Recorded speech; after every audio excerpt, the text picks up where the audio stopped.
to start by asking you how Love Sonia happened, because you said that you've been associated with this for the last 10 years. So as you know, Tabriz was one of the producers on Slumdog Millionaire as well. And when we had finished filming, I think it was a day after we finished filming, he asked me if I'd help him do a test for this film that he was going to direct. So I was like, sure, what's this film? And he goes, it's this film on human trafficking that I've been researching for a couple of years, and I've written the script. It's like, do you mind sharing the script with me before I actually come in?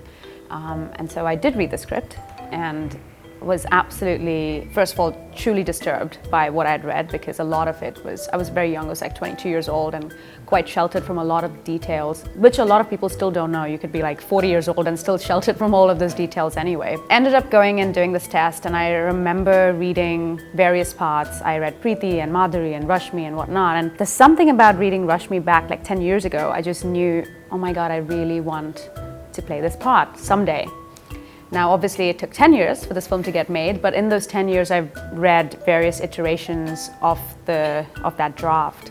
And, you know, Tabriz was already such a good friend, and I knew what he was doing, and I knew what his vision was going to be for this film. It is a grim setting. What was it like shooting for it? Was it emotionally taxing every day? Not at all. I had a blast filming this film. You know, I think a lot of people think that actors go in and, you know, psych themselves to be in a very depressed state of mind in order to be part of this film. You have to remember that these characters that we're playing are human characters as well, and you're not always depressed every minute of the day. So when Rashmi is surviving every single day, she's surviving and she's alive, you know? So with all the cast members, from Manoj to Richard to Mrunal, our whole goal was to always have fun on set, and you know, we were really aware of the subject matter and what we were trying to portray.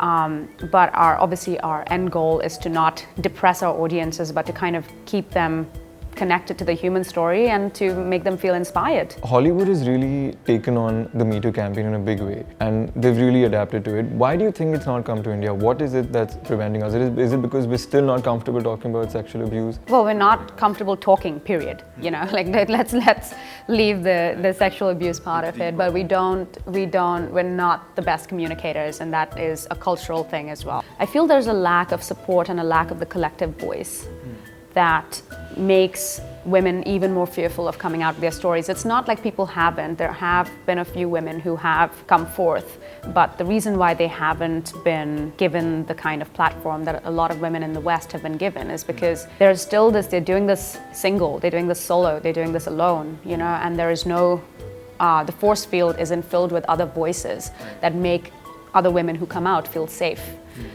So yeah, unless and until you feel safe, you won't talk about something, and that's probably what is still lacking here. You said you've not done a Bollywood film yet. What is it that you're looking for when you're working in an Indian film? I think it's this just general choice that I made to work wherever a good story takes me. And that good story can come from any part of the world. You know, I think it's also a common misconception that I've only worked in American films, which is not true. I have done British cinema, my co-productions have been French and Israeli, and it's kind of pretty much been very international, just the way I designed it in my head to be. If I get a good story from any part of the world, including India, I don't know why that would ever stop me from doing it, and that's Love Sonia for me. It's an all-Indian cast with an Indian filmmaker and an Indian story. So there you go, that's my Hindi film.